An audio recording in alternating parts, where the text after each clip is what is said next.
Vamos iniciar nossa aula falando um pouquinho sobre as operações com números inteiros. Até o presente momento, a gente trabalhou tanto no tópico de soma e no tópico de subtração, nós falamos e trabalhamos com números naturais, que são os números que vai de 1 ao infinito. Nesse caso, é muito importante a gente entender que os números negativos também fazem parte do nosso dia a dia, e vamos entender um pouco sobre isso. Aqui a gente faz uma pergunta inicial só para exemplificar. Será que um sanduíche com bacon, alface e tomate tem o mesmo gosto que um sanduíche de tomate, alface e bacon? Perceba que a gente só alterou a posição dos ingredientes. Nós alternamos eles, né? Mas eles são os mesmos. Então, o gosto desse sanduíche vai ser o mesmo.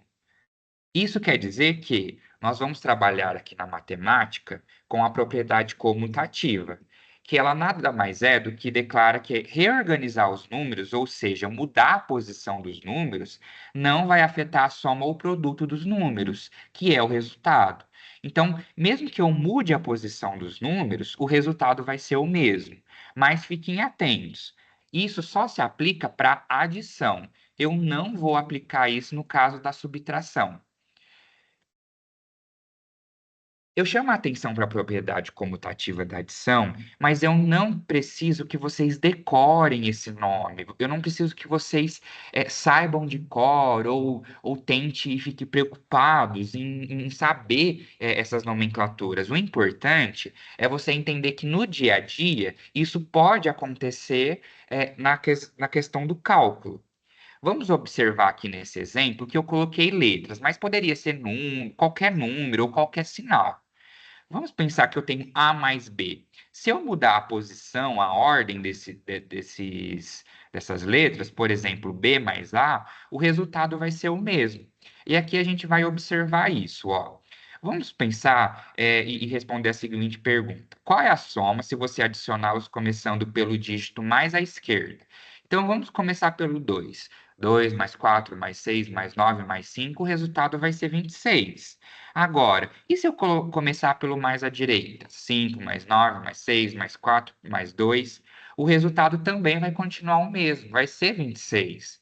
O que eu quero chamar a atenção é que no caso da soma, você pode mudar a ordem dos números que o resultado vai ser sempre o mesmo. Mas lembrem que é só para adição. Para subtração, para as contas de menos, isso não é permitido, porque o resultado vai mudar. Agora, a gente vai pensar o seguinte: nós já trabalhamos com os números naturais, né, nos tópicos anteriores, pensando nesses números positivos. O que nós queremos agora é agregar com o conjunto dos números inteiros, que nesse caso, o conjunto dos números inteiros incorpora os números negativos. Tá vendo aqui nessa reta? Inclusive o zero. Nesse caso, por que que a gente tem que trabalhar com números negativos? Porque nós lidamos isso no dia a dia. Por exemplo, quando nós temos uma dívida, é negativo. Temperatura, podemos ter temperaturas abaixo de zero, então nós teremos números negativos, e em diversos outros exemplos. Vamos então a esse primeiro exemplo para entender como que isso vai respingar dentro do nosso cálculo. Vamos imaginar que eu compre no mercado e nesse mercado a atendente sempre anota as minhas compras para eu pagar depois. É uma caderneta, que ela vai somar na minha dívida. Nas anotações até agora, até o momento, eu já estou com uma dívida de R$ 25, ou seja, menos 25. E lembra, nós estamos usando o menos, né, o negativo, porque se trata de uma dívida, eu estou devendo.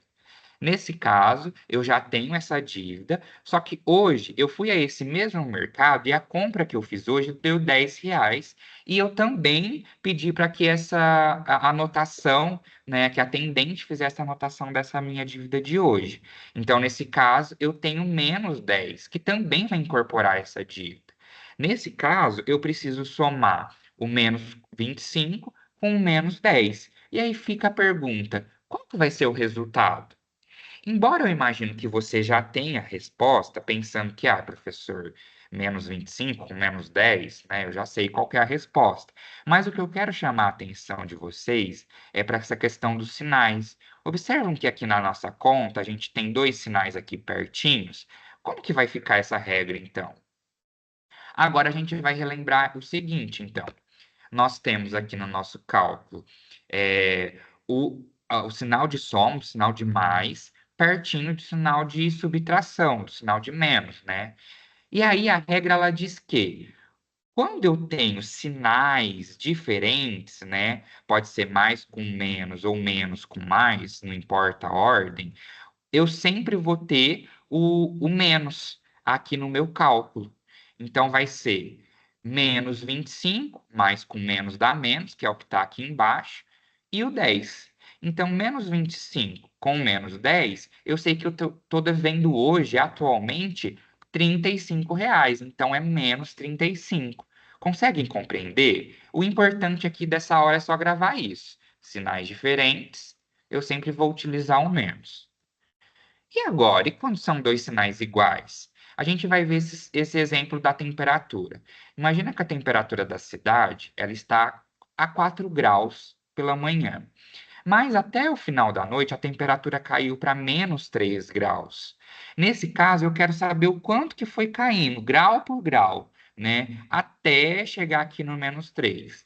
Então, perceba que eu tenho um 4 que ele é positivo, né? Porque ele está uma temperatura positiva, e de repente aqui eu tenho um grau negativo, que é o menos 3.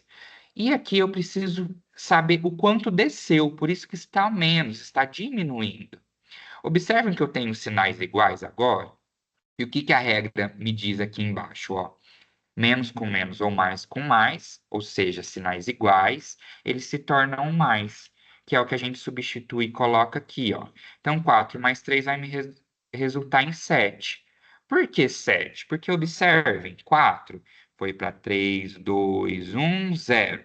Depois, menos 1, menos 2, menos 3. Então, ele desceu 7 graus até chegar no menos 3. Ou seja, a temperatura caiu 7 graus ao longo do dia. Conseguem compreender? Novamente, eu chamo a atenção de vocês para que se atentem à regra. Aqui a gente vai aplicar em exercício prático. Nesse caso mais simples, eu tenho dinheiro, vamos imaginar que eu tenho na minha carteira R$ 9, eu estou devendo menos 3. Posso mudar a ordem aqui, colocar 9 mais 3? Posso, porque eu estou falando de uma soma, né? Então, 9 menos 3 nesse caso, me dá 6. Então, lembra, sempre que for soma, eu posso trocar de lugar. Vai ficar 9 positivo menos 3. Me resulta em 6. Só que agora aqui no caso nesse caso abaixo, imagina que eu tenho R$ 15 e minha dívida é de 19. Falo, nossa, eu posso até pagar uma parte dessa dívida, mas eu não vou conseguir pagar ela inteira. Então, mesmo eu pagando R$ 15 19 da minha dívida, eu ainda vou ficar devendo menos 4, certo? Esses ainda são casos clássicos e simples. Agora aqui a gente vai observar aquelas regrinhas. Vejam que aqui nós temos dois sinais diferentes, o mais com menos. Então, eu tenho menos 4 mais um menos 10. Lembra que sinais diferentes nós substituímos por menos. Então, vai ficar menos 4 com menos 10. Nesse caso, menos 4 e menos 10 dá menos 14. Agora, aqui embaixo, nós temos sinais iguais, que são dois sinais de menos. Menos com menos, nesse caso, sinais iguais, a gente substitui por mais. 20 mais 2, a gente tem o resultado de 22. Compreenderam? Então, lembre, o importante é lembrar a regra dos sinais. Não precisa decorar a nomenclatura, não precisa se preocupar com essa coisa mais burocrática da aula. A gente só precisa lembrar que no dia a dia nós temos que interpretar esses sinais, certo? Vamos para os próximos tópicos.